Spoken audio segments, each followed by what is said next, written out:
जय भीम साथियों। आज के भारतीय समाज और महिलाओं की सामाजिक स्थिति को आजादी पूर्व काल से तुलना करें तो अछूत समाज और महिलाओं का सामाजिक, आर्थिक और शैक्षणिक विकास हुआ है, ऐसा हम कह सकते हैं। अछूत समुदाय का सामाजिक और आर्थिक विकास होने के मुख्य कारण पर हम रिसर्च करें तो मेरा मानना है कि इस समुदाय का सर्वप्रथम शैक्षणिक विकास हुआ है और इसके बाद ही सामाजिक एवं आर्थिक विकास हुआ है। अगर हम मजबूत और पिछड़े समाज की शिक्षा की जड़ ढूंढेंगे तो शिक्षा के स्वरूप प्रथम द्वार ब्रिटिश सरकार ने खोले और उसी के कारण महात्मा फुले, पेरियार, रामास्वामी और डॉक्टर अंबेडकर जैसे विद्वान बन सके। इन्हीं महापुरुषों के कारण आज अछूत और पिछड़े समाज का शैक्षणिक, सामाजिक और आर्थिक विकास हुआ है। डॉक्टर बाबा साहेब भीमराव अंबेडकर अछूत समाज के शिक्षा के प्रति कितने जागरूक थे, इससे जुड़ी एक घटना 1942 की है और आज का वीडियो इसी घटना पर आधारित है। डॉक्टर अंबेडकर को वाइसरॉय के कार्यकारी बोर्ड में श्रम मंत्री पद पर नियुक्त किया गया था। उस समय ब्रिटिश सरकार ने बनारस हिंदू विश्वविद्यालय और अलीगढ़ मुस्लिम विश्वविद्यालय को 3-3 लाख रुपए का अनुदान देने की घोषणा की थी। जब यह खबर बाबा साहब ने सुनी तो उन्होंने तत्कालीन गवर्नर लिन लिथगो से मुलाकात की और पूछा कि अछूत समाज के बारे में आपकी क्या योजनाएं हैं। अगर आप हिंदू और मुस्लिम विश्वविद्यालय को फंडिंग कर सकते हैं तो अछूत समाज के लिए क्यों नहीं। तो राज्यपाल ने बाबा साहब से कहा कि हमने इस संबंध में गांधी जी से बात की है और हमने गवाही दी है कि हम आपके लिए भी जरूर कुछ करेंगे। इस पर बाबा साहब ने कहा कि आपने गांधी जी के प्रस्ताव को कैसे स्वीकार किया। गांधी जी तो सवर्णों के नेता हैं और यह जूतों का सवाल है। तब इस गंभीर दुविधा में राज्यपाल ने बाबा साहब से इस दुविधा को सुलझाने के लिए सुझाव मांगा। तो बाबा साहब ने तुरंत एक प्रस्ताव रखा कि सरकारी खर्चे पर अछूतों के बच्चों को उच्च शिक्षा के लिए विदेश भेजने की व्यवस्था करें। बाबा साहब के इस प्रस्ताव को राज्यपाल ने स्वीकार किया और इस योजना को कोलंबो योजना के नाम से घोषित किया।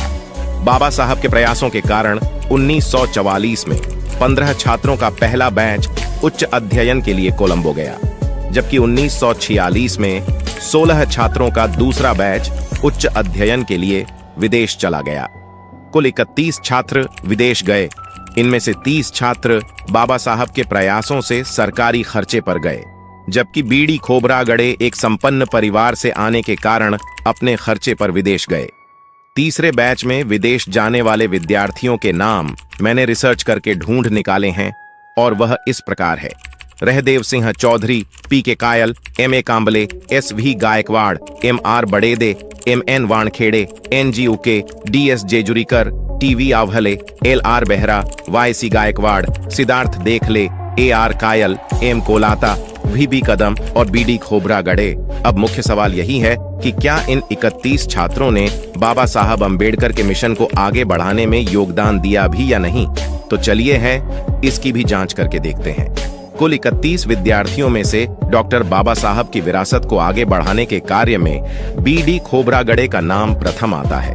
भाऊराव देवजी खोबरागड़े, जिन्हें आमतौर पर राजा भाऊ खोबरागड़े के नाम से जाना जाता है। खोबरागड़े साल 1945 के मॉरिस कॉलेज नागपुर के मैच से BA ऑनर्स थे और डॉक्टर बाबा साहेब आम्बेडकर की सलाह पर वे 1946 में कानून का अध्ययन करने के लिए लंदन गए। एक भारतीय बैरिस्टर, अम्बेडकरवादी नेता, सामाजिक कार्यकर्ता, राजनीतिज्ञ और भारतीय रिपब्लिकन पार्टी ऑफ इंडिया के नेता के तौर पर उनकी भारत में पहचान बन गई। वे 1958 से 1984 तक कई बार भारत की संसद की राज्यसभा के सदस्य रहे और वे 1969 से 1972 तक राज्यसभा के उपसभापति भी रहे। दूसरा नाम N.G. उके साहब का आता है। उके साहब पढ़ाई में शुरू से ही तेज थे। मैं कक्षा में हमेशा अव्वल आते थे।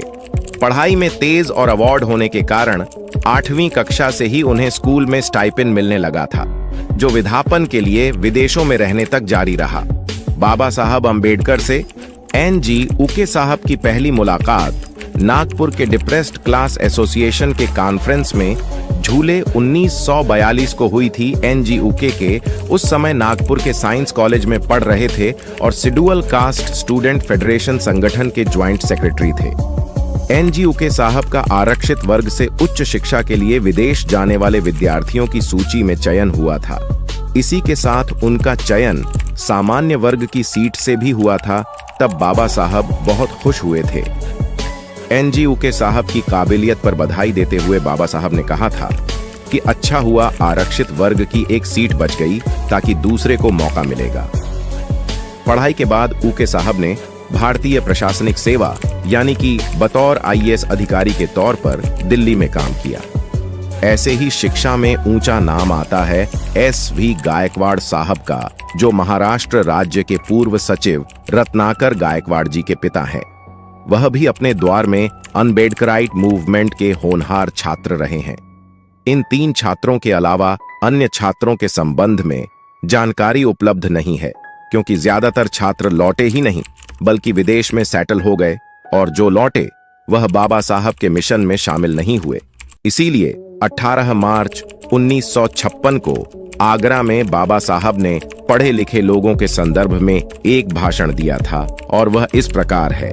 बाबा साहब अंबेडकर अपने भाषण में कहते हैं कि हमारे समाज में शिक्षा से कुछ प्रगति हुई है। शिक्षा प्राप्त करके कुछ लोग उच्च पदों पर पहुंच गए हैं, परंतु इन पढ़े लिखे लोगों ने मुझे धोखा दिया है। मैं आशा कर रहा था कि उच्च शिक्षा प्राप्त करने के बाद वे समाज की सेवा करेंगे, किंतु मैं देख रहा हूं कि छोटे और बड़े क्लर्कों की एक भीड़ एकत्रित हो गई है जो अपने पेट भरने में व्यस्त है। यह जो शासकीय सेवाओं में नियोजित है, उनका कर्तव्य है कि उन्हें अपने वेतन का 20वां भाग यानी 5% स्वेच्छा से समाज सेवा के कार्य हेतु देना चाहिए, तभी समाज प्रगति करेगा। अन्यथा केवल एक ही परिवार का सुधार होगा। अगर समाज का एक बालक जो गांव में शिक्षा प्राप्त करने जाता है, तब संपूर्ण समाज की आशाएं उस पर टिक जाती हैं। एक शिक्षित सामाजिक कार्यकर्ता उनके लिए वरदान साबित हो सकता है। बाबा साहब अंबेडकर छात्र छात्राओं से आगे कहते हैं, मेरी छात्र छात्राओं से अपील है कि शिक्षा प्राप्त करने के बाद किसी प्रकार की एक क्लर्की करने के बजाय उन्हें अपने गांव की अथवा उसके आसपास के लोगों की सेवा करनी चाहिए, जिससे अज्ञानता से उत्पन्न न शोषण एवं अन्याय को रोका जा सकता है। आज मेरी स्थिति एक खड़े खंभों की तरह है और मैं उस समय के लिए चिंतित हूं जब यह स्तंभ अपनी जगह पर नहीं रहेगा। फिलहाल मेरा स्वास्थ्य ठीक नहीं रहता और मैं नहीं जानता मैं कब आप लोगों के बीच से चला जाऊं। मैं किसी ऐसे नव युवक को नहीं ढूंढ पा रहा हूं जो इन करोड़ों असहाय और निर्दोष लोगों के हितों की रक्षा करें। यदि कोई नौजवान इस जिम्मेदारी को लेने के लिए आगे आता है तो मैं चैन से मर सकूंगा। बाबा साहब का यह भाषण सुनकर शायद आपको दुख हो सकता है, लेकिन यह सत्य केवल उस समय का नहीं बल्कि आज के युवाओं की भी यही अवस्था है। ये लोग एक विशिष्ट मानसिकता के होते हैं, तो चलिए जानते हैं आज के दौर में ऐसी मानसिकता के लोगों के अंबेडकर मिशन के संदर्भ में क्या विचार है। मैं बाबा साहब डॉक्टर अंबेडकर के आंदोलन के लिए काम करना चाहता था, लेकिन बचपन खेलने में चला गया। किशोरावस्था विद्यालय शिक्षा में चली गई, जवानी कॉलेज में, युवा अवस्था करियर में और वयस्क अवस्था नौकरी, शादी, पत्नी, बच्चे में चली गई। हफ्ते में एक छुट्टी मिलती है, वह भी बच्चों को पढ़ाना और उनके करियर प्लानिंग में जाता है।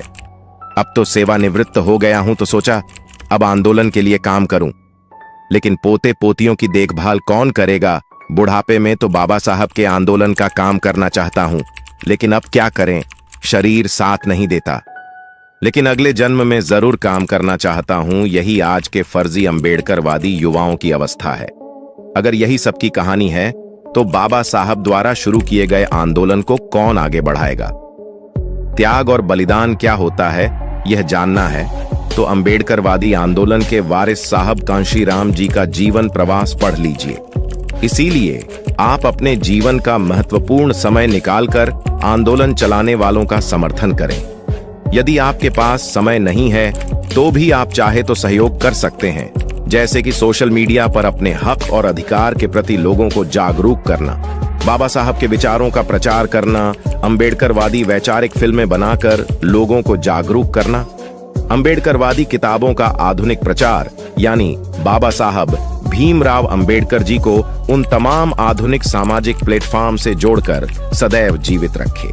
आखिरी और सबसे महत्वपूर्ण है जय भीम का नारा। जय भीम नारे का फिल्मों, किताबों, स्कूल, कॉलेज में आंदोलन और चुनाव के साथ विदेशों में भी यह नारा इतना गूंजना चाहिए कि विरोधियों को हर समय सुनाई दे।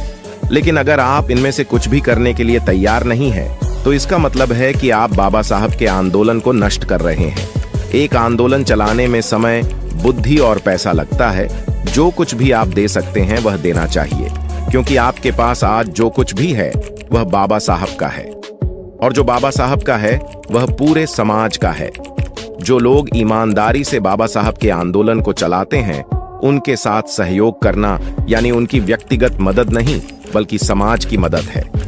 यह मानकर जो लोग योगदान दे रहे हैं वे वास्तव में अंबेडकरवादी हैं। आज के लिए बस इतना ही। तो जल्दी मिलते हैं अगले वीडियो में। यदि आपको हमारे द्वारा बनाई गई ये वीडियो पसंद आई है और आप चाहते हैं कि हम आपके लिए रोजाना ऐसी ही वीडियो लाते रहें, तो हमें फाइनेंशियल सपोर्ट करें। दिए गए QR कोड को स्कैन करके हमें आर्थिक मदद भेज सकते हैं, जो कि इस समय हमें इसकी बहुत ही आवश्यकता है।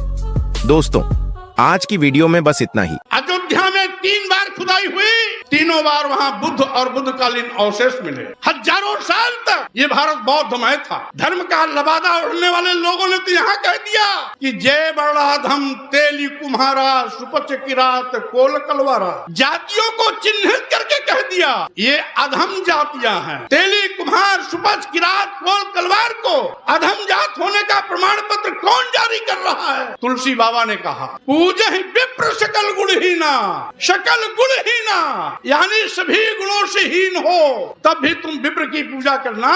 और पूजहि न शूद्र गुण ज्ञान न प्रवीणा। गुणी है, ज्ञानी है, ज्ञान में प्रवीण भी है, तब भी उसका सम्मान मत करना। ये कौन बांटा? इन्होंने तो पूरे देश की महिलाओं को, पूरे शूद्र समाज को, यहाँ तक कि देश की 93% आबादी को क्या कह दिया? ये मारने, पीटने और जुटियाने के पात्र हैं। ढोल गंवार सूद पशुनारी सकल ताड़ना के अधिकारी। ये किसने बांटा? मनुस्मृति में क्या लिख दिया कि शूद्रम तु कार्येत दास्यम कृतम अकृतम वा दास्यैव तु जन्मना ब्राह्मणं तु स्वयंभुवा। यानी ब्राह्मण स्वयंभू तक की ताकत है, उसे कुछ करने की आवश्यकता नहीं है। लेकिन शूद्र को गुलामी करनी है, क्योंकि गुलामी करने के लिए ही शूद्र को पैदा किया गया है। यानी कौन बांट रहा है? ये शूद्र समाज को गुलाम कौन बनाने का सर्टिफिकेट दे रहा है? महिलाओं को, शूद्रों को मारने, पीटने, प्रताड़ित करने का लाइसेंस कौन बांट रहा है? मैं पूछना चाहता हूँ, समाज को ब्राह्मण, क्षत्रिय, वैश्य, शूद्र में किसने बांटा? समाज को जाति और पाति में किसने बांटा? समाज को ऊंच और नीच में किसने बांटा? समाज को छूत और अछूत में किसने बांटा? समाज को बांटने का पाप आपने किया, आपके धर्म के ठेकेदारों ने किया। 6743 जातियों का निर्माण किसने किया? तुम्हारे बाप दादा पुरखों ने बांटा है और हमारे बाप दादा पुरखों ने हमेशा जोड़ा है। इसीलिए अभी नारा लग रहा था तथागत बुद्ध की करुणा हो। यानी ये समाज करुणा, प्यार, स्नेह, भाईचारे का समाज बैठा हुआ है। लेकिन आपने तो जाति में जाति बांट दिया, उसमें भी ऊंच और नीच कर दिया, उसमें भी छूत और अछूत कर दिया, एक में भी अनेक जाति पैदा कर दी। तो बांटने वाले क्या कर रहे हैं कि बटेंगे तो कटेंगे। अरे हम लोग तो कटने के लिए ही पैदा हुए हैं। जब आप हुकूमत में रहेंगे तो हम तो कटेंगे ही कटेंगे। आज चप्पे चप्पे पर बुद्ध है, बुद्ध का दर्शन है, बुद्ध का विचार है। आज से लगभग 2500 साल पहले तथागत बुद्ध पैदा हुए थे, लेकिन आज भी उनका दर्शन उतना ही व्यवहारिक है जितना बुद्ध जी के कार्यकाल में था। और यही कारण है लगातार ये विचारधारा बढ़ती जा रही है। जापान जैसे मुट्ठी भर लोगों का देश, जहाँ का राष्ट्र धर्म बौद्ध धर्म है, तकनीकी क्षेत्र में अमेरिका को भी शिकस्त देने की पावर रखता है। यानी बुद्ध का दर्शन विज्ञान का दर्शन है, व्यवहारिक दर्शन है। सभी उपासक एवं उपासिकाएं, भाइयों बहनों, नौजवान साथियों, पत्रकारों बंधुओं, सबसे पहले इस भव्य और ऐतिहासिक कार्यक्रम का आयोजन आज सरदार पटेल संस्थान में स्थापित संपादित हो रहा है, ये देन है पूज्य भंते सुमित रत्न जी का। इसलिए मैं अपनी ओर से आई हुई जनसैलाब की ओर से भंते सुमित रत्न जी को बहुत बहुत बधाई शुभकामना देना चाहता हूं। साथियों, आप जानते हैं विश्व में भारत की पहचान तथागत बुद्ध से है और बुद्ध के दर्शन से है। यहाँ तक कि हमारे देश के प्रधानमंत्री या राष्ट्रपति दुनिया के किसी भी देश में जाते हैं तो वहां पर भारत के विषय में भारत की ओर से प्रतीक के रूप में दूसरे देशों के राष्ट्राध्यक्ष को तथागत बुद्ध की प्रतिमा दी जाती है। और साथ ही साथ जब कभी शांति की बात आती है तो हमारे देश के प्रधानमंत्री जी भी कहते हैं हम उस भारत से आए हैं जहां बुद्ध पैदा हुए थे, और जहां बुद्ध की बात होती है वहां युद्ध की बात नहीं हो सकती है। ये भारत की पहचान बुद्ध से है, ये हमारी अतीत गौरवमयी संस्कृति है। हजारों साल तक ये भारत बौद्धमय था, तो वहां बुद्ध मिलते हैं, बुद्धकालीन इतिहास मिलता है। अभी आपके इस इलाहाबाद सीतामढ़ी में घाट पर पक्की सड़क बनाने के लिए खुदाई हुई, जेसीबी से खुदाई हुई तो वहां लगभग 6 फुट ऊंची बुद्ध की प्रतिमा मिली। गंगा एक्सप्रेसवे हाईवे बन रहा था, बदायूं में खुदाई हुई तो बुद्ध की प्रतिमा एक नहीं अनेकों मिली। अयोध्या में 3 बार खुदाई हुई, तीनों बार वहां बुद्ध और बुद्धकालीन अवशेष मिले। आज चप्पे चप्पे पर बुद्ध है, बुद्ध का दर्शन है, बुद्ध का विचार है। आज से लगभग 2500 साल पहले तथागत बुद्ध पैदा हुए थे, लेकिन आज भी उनका दर्शन उतना ही व्यवहारिक है जितना बुद्ध जी के कार्यकाल में था। और यही कारण है लगातार ये विचारधारा बढ़ती जा रही है। और साथ ही साथ हम तो ये कहना चाहते हैं, जापान जैसे मुट्ठी भर लोगों का देश, जहां का राष्ट्र धर्म बौद्ध धर्म है, तकनीकी क्षेत्र में अमेरिका को भी शिकस्त देने की पावर रखता है। यानी बुद्ध का दर्शन विज्ञान का दर्शन है, व्यवहारिक दर्शन है। और साथियों, यही कारण है लोगों ने जलाने की कोशिश की। नालंदा विश्वविद्यालय, तक्षशिला विश्वविद्यालय, जो दुनिया का सबसे बड़ा विश्वविद्यालय था, दुनिया की सबसे बड़ी पुस्तकालय थी, क्योंकि बौद्ध संस्कृति से भरा पड़ा था, इसलिए लोगों ने उसे जलाने और मिटाने की कोशिश की। लेकिन लाख कोशिश के बावजूद भी आज भी तथागत बुद्ध, उनका दर्शन, उनका विचार आज भी लोगों के दिल दिमाग में है। साथियों, मैं कहना चाहता हूं, सम्राट अशोक जिन्होंने तथागत बुद्ध के विचारों को दुनिया में प्रचारित और प्रसारित करने के लिए अपने बेटे और बेटी को सत्ता सुख से वंचित कर बौद्ध धर्म के प्रचार और प्रसार में भेजने का काम किया। उस समय सोचिए, वो सम्राट अशोक जिसके भारत में अफगानिस्तान भी था, पाकिस्तान भी था, बांग्लादेश भी था, म्यांमार भी था, भूटान भी था, नेपाल भी था, वो अखंड भारत, इसने विशाल अखंड भारत का शासक सम्राट अशोक ने अपने बेटे महेंद्र संघमित्रा को उस समय लंका भेजा था तथागत बुद्ध के विचारों को फैलाने के लिए। यही नहीं साथियों, इस देश में बुद्ध का दर्शन है क्या? वो दर्शन है करुणा, मैत्री, बंधुत्व, यानी प्यार का, भाईचारे का। बुद्ध के दर्शन में हम सब समान हैं, मानव मानव एक समान की विचारधारा ही बुद्ध का दर्शन है। जात पात, छुआछूत, ऊंच नीच का कोई स्थान नहीं, सभी इंसान बराबर हैं। और इसीलिए आज ये बौद्ध दर्शन पूरे विश्व में नित्य प्रति प्रचारित और प्रसारित होता जा रहा है। साथियों, समय समय पर हमारे देश के संतों, गुरुओं, महापुरुषों ने भी इस विचारधारा को आगे बढ़ाने की कोशिश की। सम्राट अशोक से लेकर राजा हर्षवर्धन तक बड़े पैमाने पर तथागत बुद्ध के विचारों को जन जन तक पहुंचाने का प्रयास किया। इसके बाद संतों, गुरुओं, महापुरुषों में कभी संत कबीर, कभी संत रविदास, तो कभी गुरु नानक जैसे संतों महापुरुषों ने तथागत बुद्ध के विचारों को अमली जामा देने के लिए समतामूलक समाज की स्थापना की बात की। आगे चल करके हमारे महापुरुषों की इसी विरासत ख्याति को सामाजिक परिवर्तन के महानायकों ने ज्योतिबाराव फुले के रूप में, छत्रपति साहू जी महाराज के रूप में, सावित्रीबाई फुले, फातिमा शेख के रूप में, भारतीय संविधान निर्माता परम पूज्य डॉक्टर अम्बेडकर, पेरियार रामास्वामी नायकर, नारायण अग्रवाल, संत गाडगे के रूप में इस कर्म को आगे बढ़ाने का निरंतर प्रयास किया। उत्तर भारत में पेरियार ललाई सिंह यादव, तो माननीय रामस्वरूप वर्मा जी, तो बिहार में लेनिन कहे जाने वाले शहीद जगदेव प्रसाद कुशवाहा जी ने भी इसी समतामूलक समाज की स्थापना के लिए हंसते हंसते अपनी शहादत दी थी।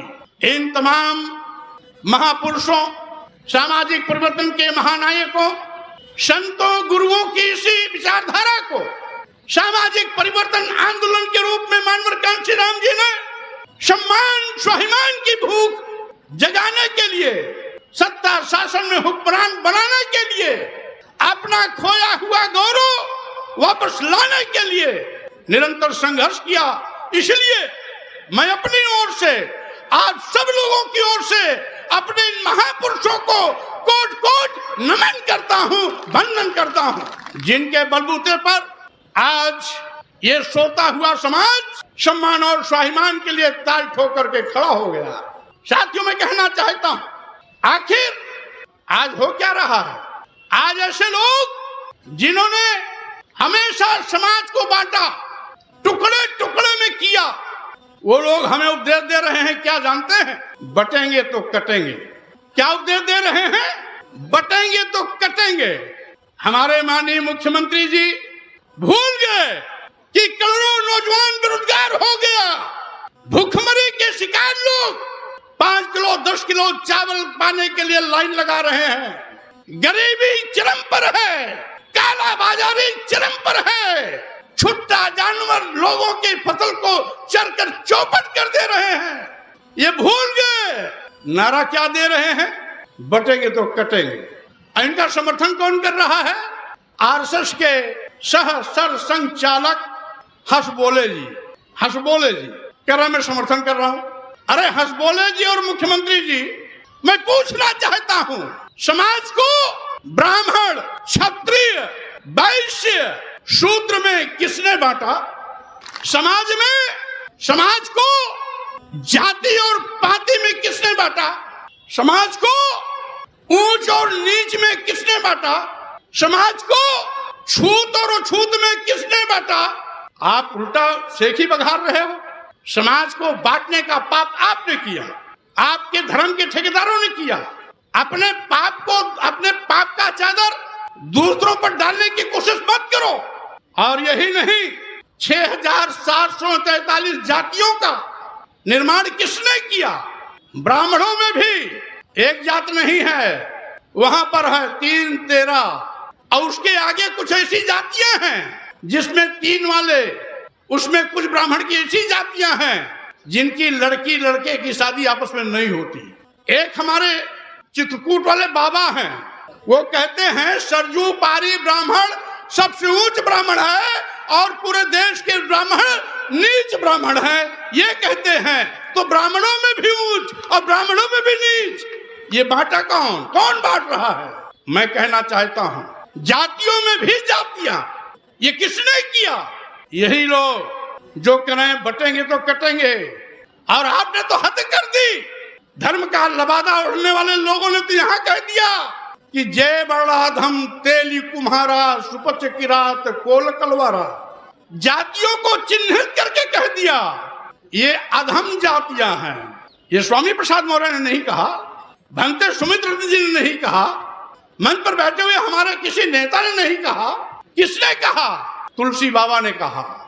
इससे भी उनका पेट नहीं भरा तो उन्होंने और क्या बंटवारा कर दिया कि सम्मान केवल तुम ब्राह्मण को देना, पूजा ही विप्र सकल गुणहीना, सकल गुणहीना यानी सभी गुणों से हीन हो तब भी तुम विप्र की पूजा करना। और पूजा ही न शूद्र गुण ज्ञान न प्रवीणा। गुणी है, ज्ञानी है, ज्ञान में प्रवीण भी है, तब भी उसका सम्मान मत करना। ये कौन बांटा? यही नहीं, इन्होंने तो पूरे देश की महिलाओं को, पूरे शूद्र समाज को, यहाँ तक कि देश की 93% आबादी को क्या कह दिया? ये मारने, पीटने और जुटियाने के पात्र हैं।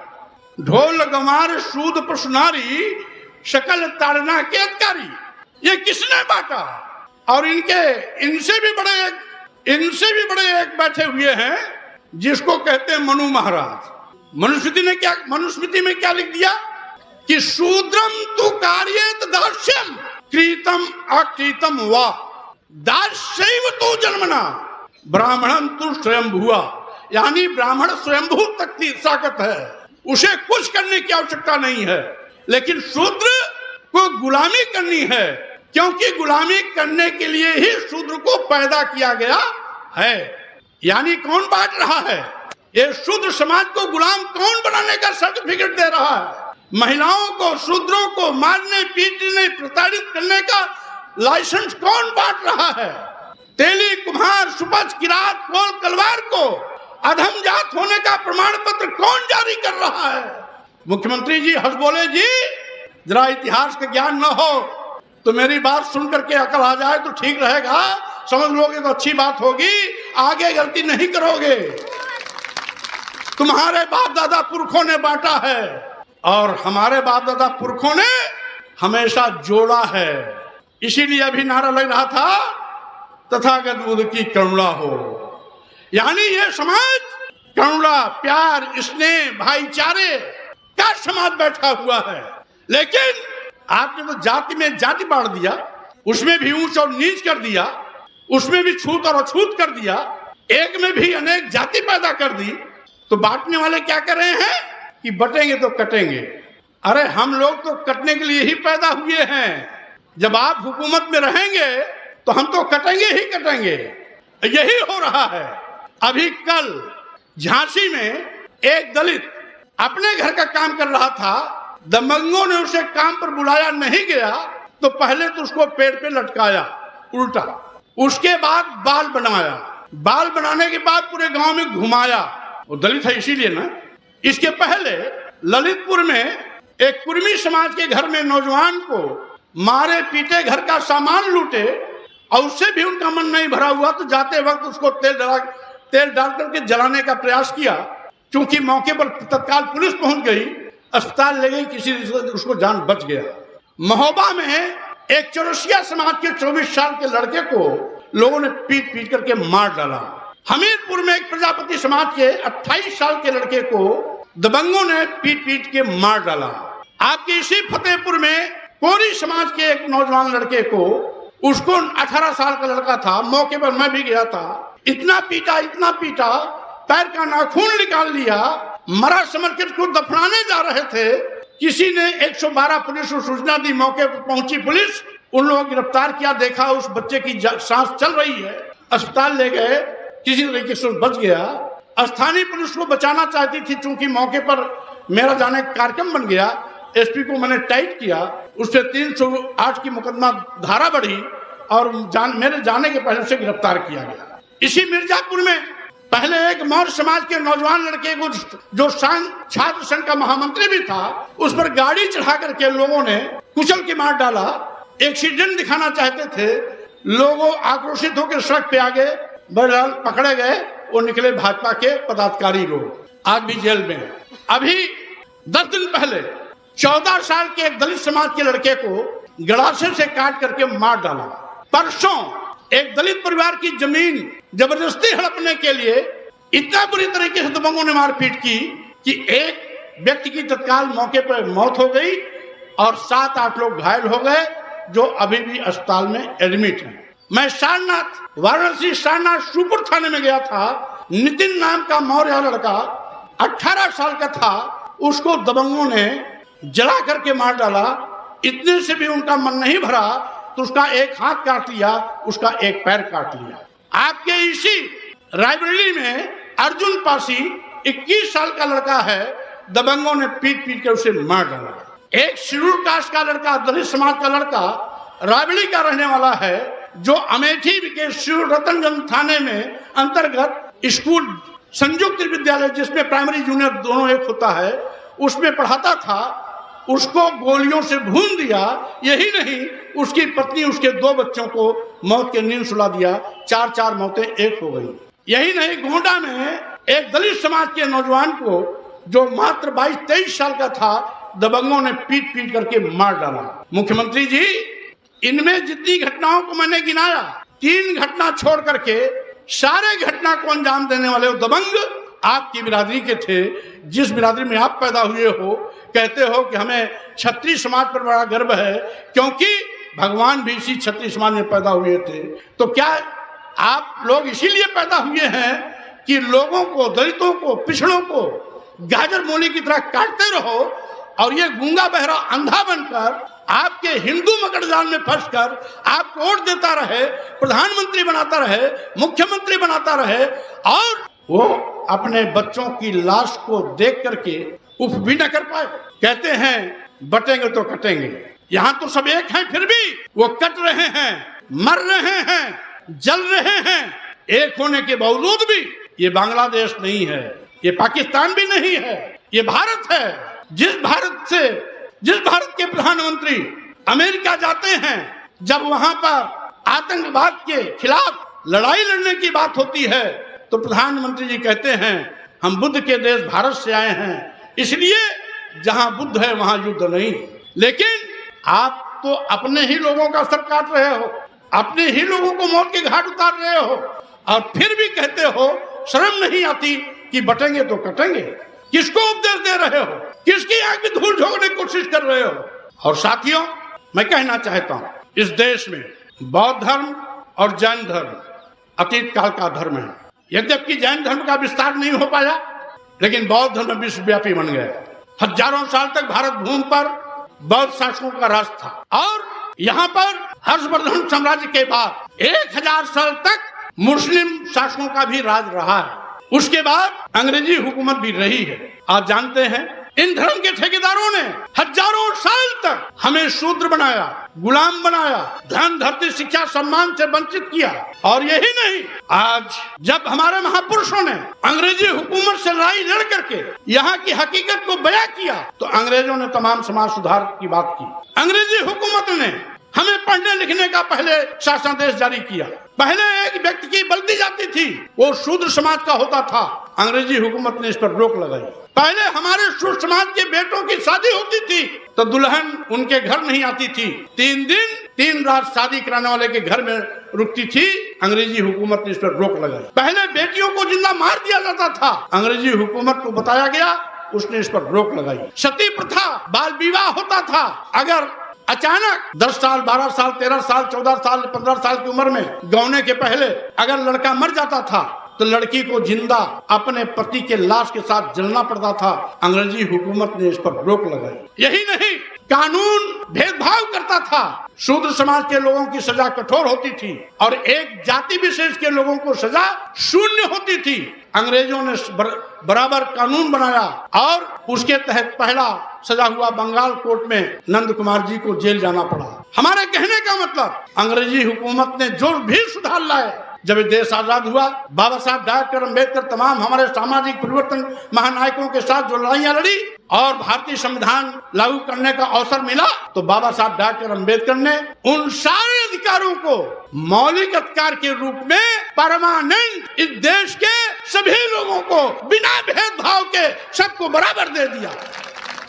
बाबा साहब डॉक्टर अम्बेडकर तो भेदभाव नहीं किए, जबकि डॉक्टर अम्बेडकर जी को कदम कदम पर अपमानित किया गया। प्राइमरी स्कूल से लेकर के समाज के हर उस मुकाम पर जहां भी डॉक्टर अम्बेडकर गए, जाति अपमान के कड़वे घूंट पीने के लिए मजबूर हुए। यही नहीं, विदेशों से सबसे बड़ा विद्वान होने का खिताब पाने के बाद जब डॉक्टर अम्बेडकर इस भारत भूमि पे आते हैं, तो दुनिया के सबसे बड़े विद्वान होने के बावजूद भी उनके जाति अपमान के कड़वे घूंट पीने के लिए उनको मजबूर किया गया। लेकिन उसके बावजूद भी डॉक्टर अम्बेडकर का दिल इतना बड़ा था कि जब संविधान लिखने का मौका पाए तो उन्होंने किसी के साथ कोई भेदभाव नहीं किया। वो चाहते तो अपने लोगों को विशेष अधिकार दे सकते थे, लेकिन नहीं किया। ब्राह्मण, क्षत्रिय, वैश्य, शूद्र हिंदू, मुस्लिम, सिख, ईसाई, बौद्ध, जैन, पारसी, सबके लिए एक कानून। जो भी भारत में रहता है वो भारतीय है और सबको एक कानून सामने दिया भारतीय संविधान के माध्यम से। सबको पढ़ने लिखने का अधिकार, सबको धन अर्जित करने का अधिकार, सबको सम्मान स्वाभिमान से जिंदगी जीने का अवसर, सभी को विकास के क्षेत्र में आगे बढ़ने का समान अवसर। और इसीलिए साथियों, मैं कहना चाहता हूँ, हमारे महापुरुषों ने जब जब मौका आया है तो उन्होंने सबके सम्मान और स्वाभिमान का ख्याल किया। वो चाहे सम्राट अशोक रहे हों, अन्य बौद्ध शासक रहे हों, और वर्तमान में चाहे बाबा साहब डॉक्टर अंबेडकर रहे हों, सभी महापुरुषों ने कोई भेदभाव नहीं किया। सबके सम्मान स्वाभिमान का बराबर ख्याल करते हुए सभी के हितों की रक्षा की गारंटी दी। लेकिन आज एक वर्ग विशेष के लोग काटे जा रहे हैं, मारे जा रहे हैं। वो वर्ग विशेष के लोग कौन हैं? वर्तमान में अनुसूचित जात, अनुसूचित जनजाति और पिछड़ा, जिसको पहले शूद्र कहा जाता था, वही आज भी काटा जा रहा है, मारा जा रहा है, जलाया जा रहा है। एक वर्ग विशेष के लोगों को, दलितों, आदिवासियों, पिछड़ों को काटने, मारने, जलाने का लाइसेंस मिला हुआ है। उनके घर पर बुलडोजर नहीं जाता है, उनके खिलाफ कठोर कार्रवाई नहीं होती है, उनके घर नहीं गिराए जाते हैं। लेकिन अगर दलित, पिछड़ा, मुस्लिम समाज का एक व्यक्ति छोटी सी गलती कर देता है तो उसके घर पर बुलडोजर चला जाता है। आखिर न्याय में भेदभाव क्यों? न्याय में भेदभाव क्यों? जब कानून सबको बराबर न्याय देने का वकालत करता है तो संविधान की कसम खाने वाले लोग संविधान के विपरीत आचरण क्यों करते हैं? ये अपने आप सोचने और समझने की जरूरत है। साथियों, मैं कहना चाहता हूँ, आज के प्रवेश में जो आज पढ़े लिखे साफ सुथरे कपड़ों में बैठे हुए लोगों का हजम दिखाई पड़ रहा है, इसके पीछे हमारे सामाजिक परिवर्तन के उन क्रांतिकारी महापुरुषों का आशीर्वाद है, उनका संघर्ष है, उनका त्याग है, जिन्होंने लंबी लड़ाई लड़ करके हमारे सम्मान स्वाभिमान, धन, धरती, शिक्षा, सम्मान के अधिकार को वापस दिलाने का काम किया। अन्यथा आप जानते हैं, हमें तो जानवर से बदतर माना जाता था। बाबा साहब डॉक्टर अंबेडकर के इतिहास को जो पढ़े होंगे, महार का तालाब आंदोलन देखा होगा, उसमें कौवे पानी पीते थे, गीध और चील पानी पीते थे, सुअर लौटती थी, भैंसें लौटती थी, गाय पानी पीते थे, लेकिन उसमें शूद्रों को पानी पीने का अधिकार नहीं था। यह अधिकार बाबा साहब डॉक्टर अंबेडकर ने लड़के दिलाया था। लेकिन आज आजाद भारत में भी आज कुछ लोग मनुवादी व्यवस्था को लाने की कोशिश कर रहे हैं, थोपने की कोशिश कर रहे हैं। ये बहुत ही चिंतनीय विषय है। और ऐसे ही जो मनुवादी व्यवस्था को थोपना चाहते हैं, वही हमें उपदेश दे रहे हैं कि बटेंगे तो कटेंगे। मैं कहना चाहता हूँ, आज आप सत्ता में हो, गलत परंपरा मत डालो। सत्ता में बैठे हुए लोगों से मैं कहना चाहता हूँ, ये गलत परंपरा मत डालो, क्योंकि तुम 5% हो, गलत परंपरा डाल रहे हो। जिस दिन 93% लोगों के हाथ में सत्ता आएगी तो तुम कहाँ खड़े होगे, इसको भी सोच करके देखो। इसलिए ऐसा मत करो, गलत परंपरा मत डालो, संविधान के विपरीत आचरण मत करो, इंसानियत का कत्लेआम मत करो, इंसानियत को जातियों धर्मों में बांट करके उनके साथ भेदभाव मत करो। इस देश का हिंदू, मुसलमान, सिख, ईसाई, पारसी, बौद्ध, जैन सभी भारतीय हैं। जो भी इस देश का है, वो भारत का जो भी है, वो हमारा भाई है। यहाँ का मुसलमान, यहाँ का ईसाई विदेश से नहीं आया है। समय समय पर किसी ने इस्लाम धर्म कबूल कर लिया, वो मुसलमान बन गया, किसी ने ईसाई धर्म कबूल कर लिया, वो ईसाई बन गया। लेकिन मूल बासिंदे हमारे भारत के हैं।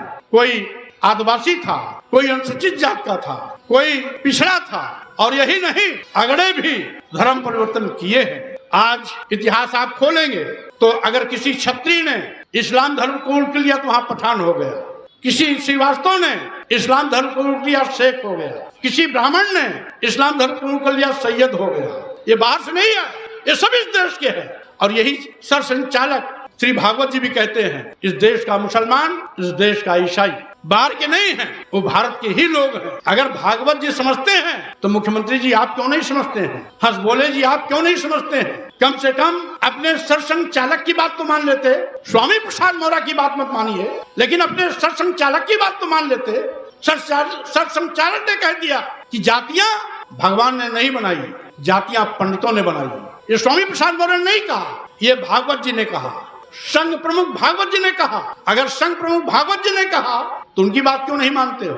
संघ संघ प्रमुख भागवत जी ने कहा कि इस देश का हिंदू और इस देश का मुसलमान ईसाई विदेशी नहीं है, वो भारतीय है, तो कम से कम प्रमुख जी की संघ के प्रमुख भागवत जी की तो बात मान लेते।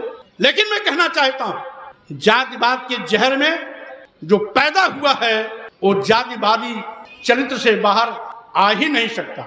ये तो गुण हमारे महापुरुषों में है, उदार मन, विशाल हृदय, सबको साथ लेके चलने की क्षमता, मानव मानव एक समान की विचारधारा अगर कहीं कोई मिलता है तो ताकत बुद्ध के दर्शन में मिलता है। इसीलिए मैं कहना चाहता हूँ, आज साथियों आवश्यकता है, ये धम्म नगरी है, ये महाराज हर्षवर्धन की नगरी है। इसी कुंभ मेले की शुरुआत महाराज हर्षवर्धन यहाँ रुक करके 1 महीने तक संगम तट पर रुक करके अपने खजाने को गरीबों में बांटने का काम करते थे, और तब से इस कुंभ मेले की शुभारंभ। तो ये भी बुद्ध नगरी है। भंते सुमित्रन जी ने इस आयोजन को इस संगम तट पर इसीलिए किया कि कम से कम इसी बहाने हमारे अतीत गौरवशाली महाराज हर्षवर्धन की इस महानगरी पर हमें एक बहुत बड़ा महासम्मेलन, विश्व बौद्ध सम्मेलन के रूप में करने का मौका मिलेगा। इसलिए मैं पूज्य भंते सुमित्रन जी को बहुत बधाई शुभकामना देता हूँ कि आपने केवल विश्व बौद्ध महासम्मेलन का आयोजन नहीं किया, बल्कि महाराजा हर्षवर्धन जो बौद्ध शासक थे, उनके अतीत गौरवमयी धम्म नगरी इस प्रयाग की धरती को आपने धन्य किया है, और ये बताने की कोशिश की है कि यह बौद्ध राजाओं की धरती रही है, महाराजा हर्षवर्धन की नगरी रही है, ये धम्म नगरी रही है, और वो व्यवस्था आज भी कुंभ मेले के रूप में चल रही है, जो विश्व के तमाम लोग आज भी इस मेले में आते हैं। मैं अपने नेपाल सहित देश के तमाम प्रदेशों से आए हुए उन अतिथियों का भी मैं अपनी ओर से भी स्वागत करता हूं, धन्यवाद देता हूं, क्योंकि मेरा छात्र जीवन इसी इलाहाबाद में बीता। सामाजिक राजनीतिक कार्यों की शुरुआत भी मेरी इसी इलाहाबाद की धरती से शुरू हुई। यही नहीं, ये इलाहाबाद नगरी इसलिए और भी महत्वपूर्ण है कि जो यहाँ का किला है, इसका शुभारंभ कभी सम्राट अशोक ने कराया था और सम्राट अकबर ने इसका पुनरुद्धार कराया था। इसलिए भी ये महानगरी अतीत गौरवशाली नगरी है। हम इस सरजमी को भी नमन करते हैं, क्योंकि हमारा पूरा विद्यार्थी जीवन यहाँ बीता, यहीं से सामाजिक राजनीतिक कार्यों की शुरुआत की, और साथ ही साथ राजनीति के विभिन्न महत्वपूर्ण पदों पर जाने का अवसर भी इसी इलाहाबाद नगरी के आशीर्वाद से मिला। इसलिए इस इलाहाबाद नगरी को भी प्रणाम करता हूँ, और भंते सुमित्रन को वंदन करते हुए मैं आए हुए अतिथियों का स्वागत धन्यवाद करते हुए अपनी बात पर विराम देता हूँ, विदा लेता हूँ। जय भीम, जय भारत, नमो बुद्धाय।